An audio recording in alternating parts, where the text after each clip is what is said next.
Mengapa perubahan itu sulit? Ini adalah pertanyaan yang sering saya dengar. Setiap orang pasti ingin berubah, benar kan? Nah, namun banyak sekali yang mengalami atau merasa kesulitan untuk berubah dan bahkan gagal. Nah, saya ingin mengutip apa yang dikatakan oleh guru saya, Dr. Adi W. Gunawan, STMPD CCH, mengenai perubahan. Beliau mengatakan demikian, perubahan adalah keniscayaan. Artinya, perubahan adalah suatu hal yang pasti terjadi dalam kehidupan kita. Nah, teman-teman, satu-satunya hal yang tidak berubah adalah perubahan itu sendiri. Lalu apa yang mempengaruhi atau membuat perubahan itu sulit bagi seseorang? Dan faktor-faktor apa saja yang memegang peranan penting dan mempengaruhi terjadinya suatu perubahan? Yuk kita bahas bareng-bareng ya. Saya Roni Kustendro dalam Rahasia Perubahan Diri, bagian pertama. Teman-teman, saya ingin memulai pembahasan kita kali ini dengan membacakan 5 pertanyaan bagi Anda. Anda boleh renungkan dan rasakan jika pertanyaan ini mewakili diri Anda. Dengarkan baik-baik dan jawablah dalam hati. Apakah Anda jawab dengan ya untuk kelima pertanyaan ini? Sudah siap? Baik, kita mulai ya. Pertanyaan yang pertama. Pernahkah Anda merasa bahwa hidup yang Anda jalani belumlah sesuai dengan apa yang Anda inginkan?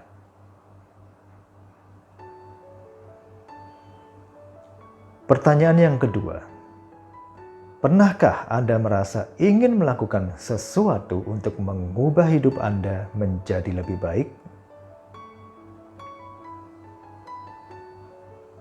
Pertanyaan ketiga, pernahkah Anda merasa mempunyai keinginan untuk berubah, namun saat Anda harus melakukan suatu tindakan nyata, tiba-tiba ada saja pertimbangan yang masuk akal untuk menundanya?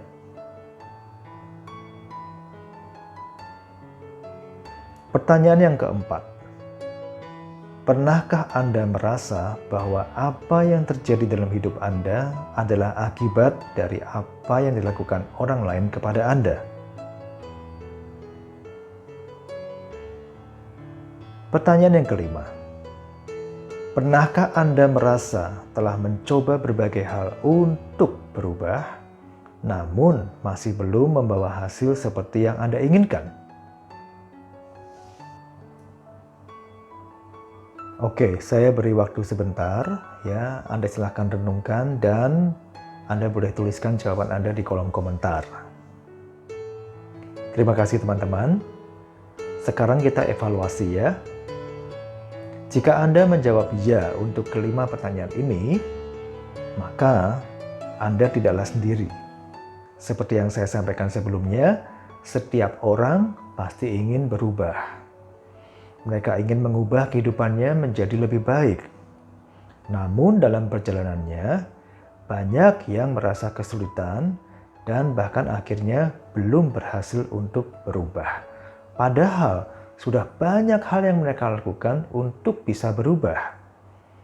Nah, apakah yang menyebabkan hal ini terjadi? Teman-teman, tahukah Anda bahwa dalam suatu perubahan terdapat 2 faktor penting yang sangat berperan. Salah satunya adalah faktor pikiran. Nah, selama ini kebanyakan orang hanya fokus dan memperhatikan faktor pikiran saja. Nah, apakah pendekatan ini salah? Tidak, sama sekali tidak salah. Namun, kurang lengkap.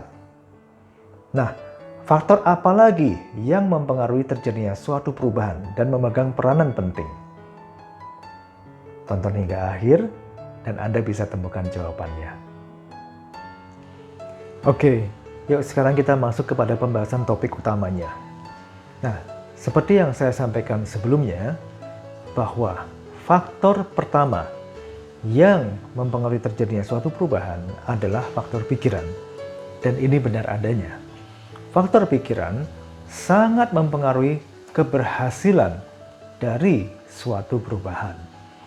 Banyak orang yang sudah mengetahui hal ini, ya, namun ternyata banyak yang belum mengetahui bagaimana cara pikiran itu bekerja sesungguhnya. Apa maksudnya? Begini teman-teman, pikiran kita terbagi menjadi dua level, yaitu pikiran sadar dan pikiran bawah sadar. Ya, selama suatu perubahan itu hanya terjadi di pikiran sadar saja dan belum sampai ke dalam pikiran bawah sadar, maka suatu perubahan itu akan sangat sulit terjadi. Pernahkah Anda mengikuti sebuah seminar motivasi yang akbar dan sangat heboh? Di sela-sela dentuman musik yang membahana dan membakar semangat, sang motivator pun maju ke depan panggung dan ia menanyakan pertanyaan ini. Saudara-saudara, apakah saudara-saudara mau berubah? Dan seluruh peserta seminar dengan tidak kalah serunya dibandingkan motivatornya, mereka pun menjawab serempak, mau, ya. Kemudian sang motivator pun menyambung dengan pertanyaan selanjutnya, apakah Anda yakin? Dan semua peserta seminar termasuk Anda kembali berteriak menyambut pertanyaan ini dengan serempak dan mereka menjawab, yakin. Kemudian Anda pun pulang dengan penuh semangat yang membara. Ya.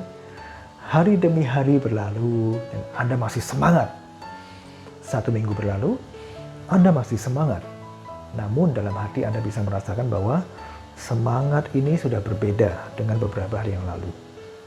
Ya, hari kembali berlalu dan semakin hari, semakin Anda bisa merasakan bahwa semangat ini kok semakin turun ya. Dan 2 minggu berlalu, tiba-tiba saja Anda merasakan bahwa semangat ini hilang entah kemana. Nah, pernahkah Anda merasa seperti ini? Saya pernah merasakan hal seperti ini karena saya pernah mengalaminya sendiri. Nah, pertanyaannya, mengapa hal ini bisa terjadi? Begini teman-teman, hal ini terjadi karena semangat yang dikubarkan oleh sang motivator ini ya masih berada dalam lapis pikiran sadar. Sementara mungkin di dalam level pikiran bawah sadar terdapat faktor penghambat atau mental blocking ya yang tidak menginginkan terjadinya perubahan dalam diri Anda. Nah, ini adalah suatu hal yang perlu dibereskan terlebih dahulu. Mengapa demikian? Begini teman-teman, seperti yang pernah saya jelaskan sebelumnya bahwa menurut pakar neuroscience, setiap respons, setiap keputusan yang kita ambil, yang kita berikan terhadap suatu peristiwa yang terjadi dalam diri kita, sebenarnya dipengaruhi atau dikontrol ya oleh pikiran bawah sadar kita sebesar 95% dibandingkan pikiran sadar yang hanya 5%. Oleh sebab itu, suatu perubahan yang hanya berada dalam level pikiran sadar ya dan belum masuk mendalam hingga ke level pikiran bawah sadar akan sangat sulit terjadi. Oke. Cukup dulu sampai di sini pembahasan mengenai faktor pikiran. Nanti kita bisa lanjut lagi setelah kita membahas faktor kedua yang mempengaruhi terjadinya suatu perubahan.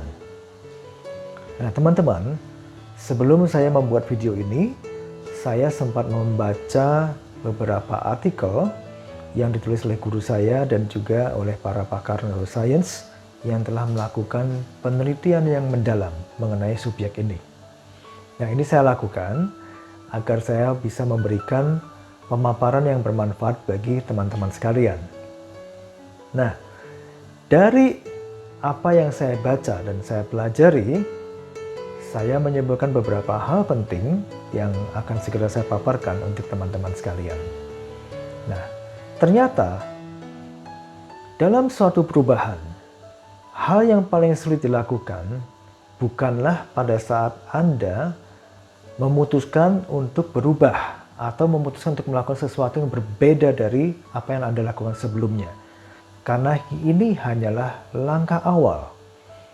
Namun, yang paling sulit adalah apa yang akan Anda alami setelah Anda membuat suatu keputusan untuk berubah. Ya. Nah, walaupun langkah awal, tapi ini adalah suatu hal yang sangat penting. Karena tanpa adanya keputusan untuk berubah ini, maka suatu perubahan tidak akan pernah terjadi. Ini pula syarat utama yang saya ajukan untuk setiap klien yang datang hendak menjalani terapi.